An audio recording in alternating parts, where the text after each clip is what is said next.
Hello viewers and welcome back to Supreme Commander Forged Alliance. I'm your host, Chu, and today we are back with another, Forged Alliance Forever cast.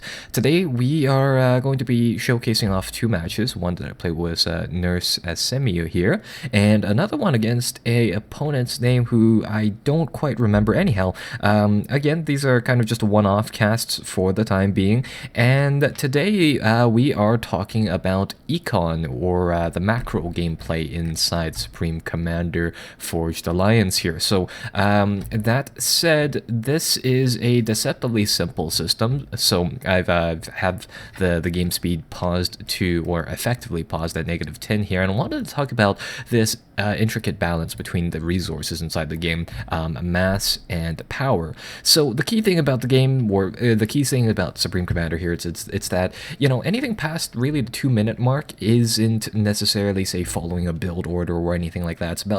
It's about being adaptive, being able to change your strategies based on the map here. And the core ad is ultimately, you know, what exactly does the map give you, and what exactly can you bring to the field in terms of your econ play based on it, if you will. So a couple of handy help keys to start things out, or hotkeys to help us out here. Starting off, if you do Control R, it will show you the intake and outtake of all your units on the map. As it turns out, it doesn't seem to, well, never mind, it does work in observer mode. As we can see here, my commander is using 7 mass and 50 energy to build something. Another handy dandy one is Control Shift, which will show you where there are significant deposits of mass on the map, so you can quickly check that out and take a look at just in general how much and where exactly does it give you kind of critical rocks and boulders, and of course later on fields of wreckage to help speed your game up. So that being said, it won't actually show you the minor bits of mass, aka anything, I think anything under 5 actually. So come to think of it, trees and such down here, these are reclaimable, but you can't see it. So so going back to our main topic here about econing up here, this is a great game that I think shows it on, I would say, you know, kind of a bit of a mass heavy map. There's a lot of mass reclaim spots all over the map. So the key thing is to just kind of build up your production, build up what you have here, and try to take map control solely for those map points, and really just try to keep your economy going, because at the end of the day, if you get map control on this map, from the looks of it, it looks like you will win fairly easily. So I had that type of mindset coming into my build. I start off with 2 engineers here, and the main thing that I think a lot of people such as me have trouble with is ultimately just kind of keeping the right balance between mass and energy. And I know that it's a deceptively simple economy in the sense that it's not, say, mechanically heavy like say something like StarCraft 2, where, you know, you can only build 5 units at a time. Units take resources when they're built, so there's not a lot of arbitrary I would say restrictions like that, where it's kind of like, you know, inside this you can queue up anything you want for how many as you want, and you can notably loop it through infinitely, which definitely does give you an edge there as well. So to that, I mean, I start off by getting my basic war factory or land factory set up here, and again, the handy yield economic overlay, if you will, here allows us to see just in general how much we're pulling out of the ground, and how much we're spending in energy, and how much we're spending on units, really. So I see that we have quite an early hydrocarbon power plant available to us. So at the end of the day, if you really wanted to go for quite a min-maxing build here, probably would have been correct to walk over here, take the hydrocarbon power plant, which for the cost of, I believe, 2 power generators, in terms of mass, not in terms of energy. About energy, it's only about 50 more. You get the equivalent of 5 power plants. So once this thing's done, once my engineers are spreading out around the map, I want to get my production set up here, and what I want to do here is to transition to 1 air, so I can hopefully get some early scouting done on his side of the map, and then a few land factories to start pumping out units and start taking control of this area.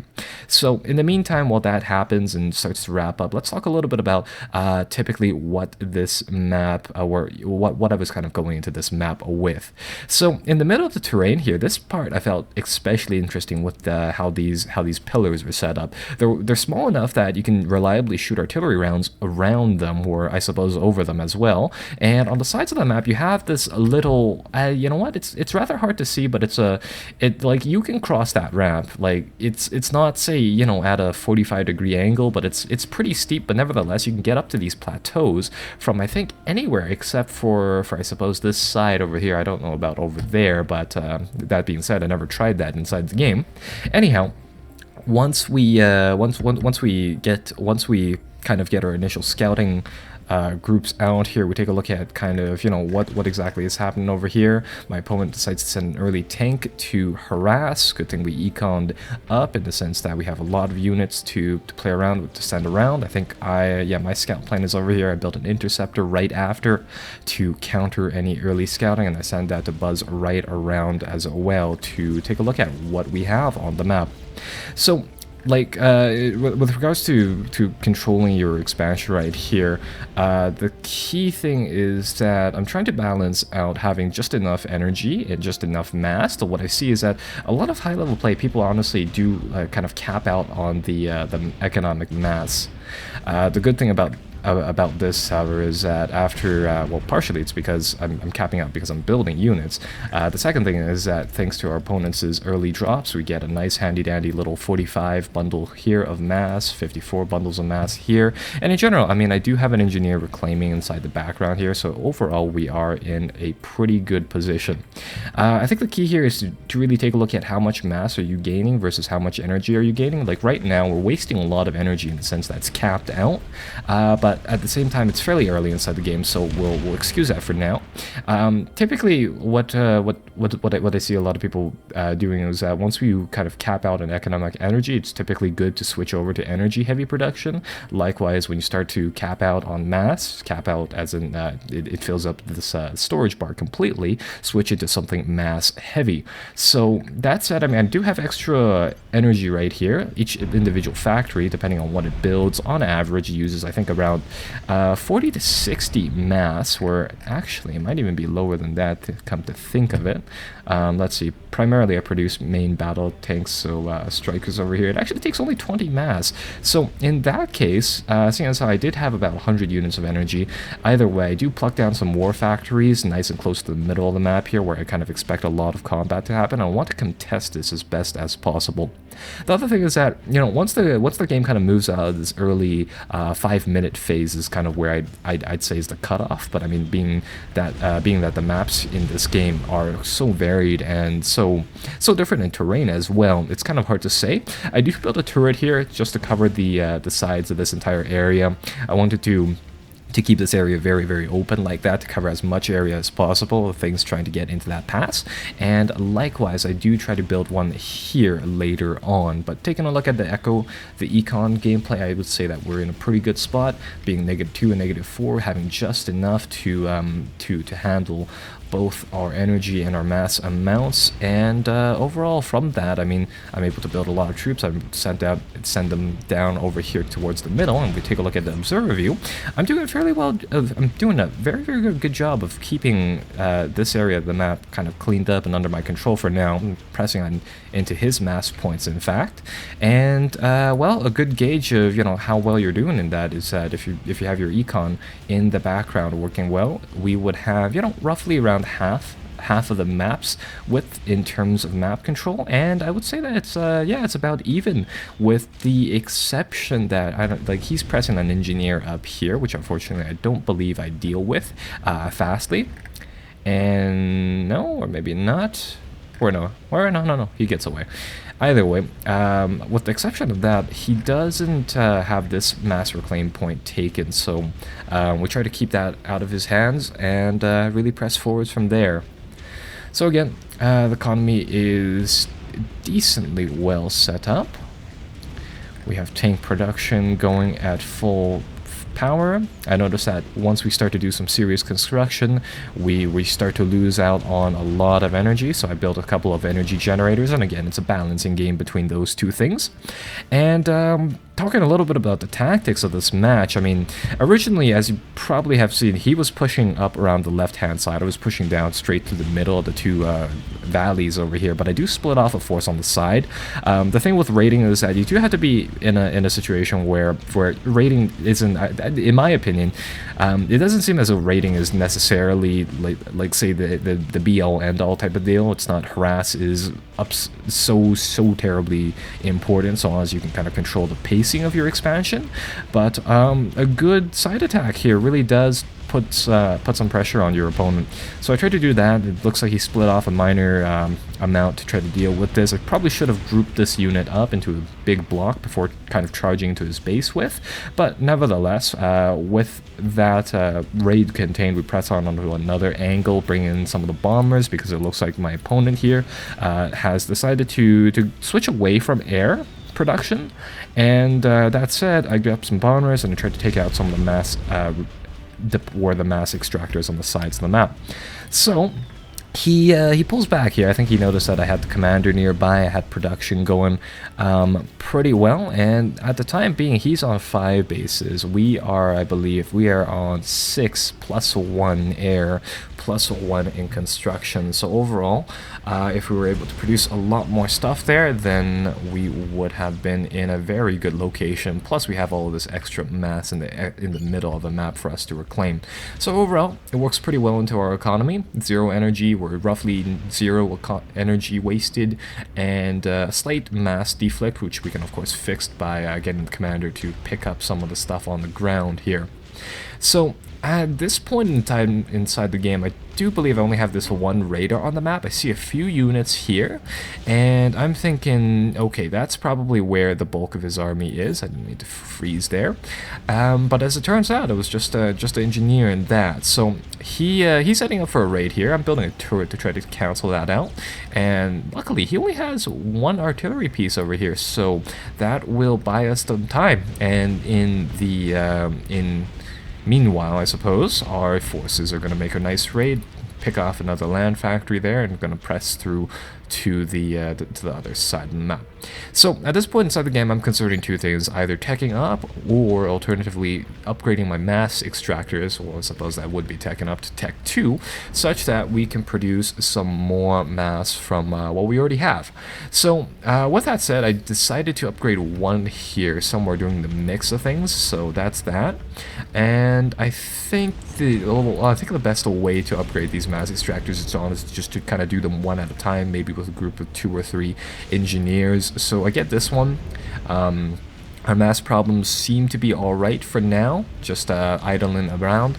I see the push on the side, so I redirect some forces over there, I believe.